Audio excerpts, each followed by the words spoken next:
Химия – это область чудес, в ней скрыто счастье человечества. В актовом зале университета прошел День химика. Студенты постарались показать всю красоту химии. Ведь это прекрасная наука, и наша жизнь невозможна без нее. В День химика был организован праздничный концерт, на котором выступили талантливые танцоры и певцы факультета. Химия для меня в первую очередь искусство, где можно воплотить свои фантазии с помощью реакции, само собой. Это очень красивая наука и очень интересная. Поэтому всем советую начать ее изучать, если кто не начал. Химии, День химика праздновать нужно. Это очень важно в первую очередь. Не знаю, как для вас, но для нас это очень важно, поэтому мы празднуем, будем праздновать. Надеюсь, следующий год тоже будет такой же яркий. Преподаватели вручили заслуженные грамоты студентам и поздравили всех пришедших с праздником. Кроме них, слова поздравления произнесли выпускники прошлых лет. Мне с 8 класса нравилась химия, вот с самого первого момента, когда она началась в школе, и поэтому я вот за все вот эти годы изучала ее, и мне она нравилась, поэтому я поступила на химфак.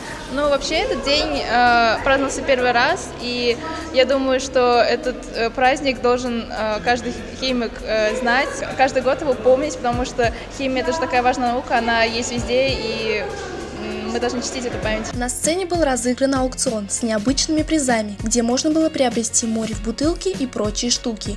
Еще была организована благотворительная ярмарка. На ней даже каждый желающий смог купить эликсир молодости. Все деньги, собранные с помощью этой акции, отправились в дом малютки. Также любой студент мог пофотографироваться в фотозоне с хэштегами химфака. Химия для меня все.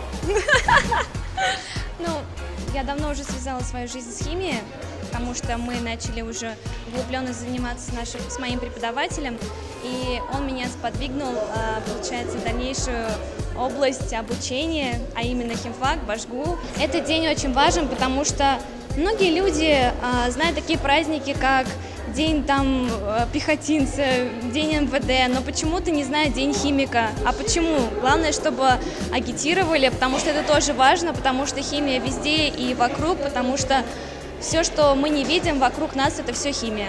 Агата Жмурова, Наталья Любанская, специально для Правком ТВ.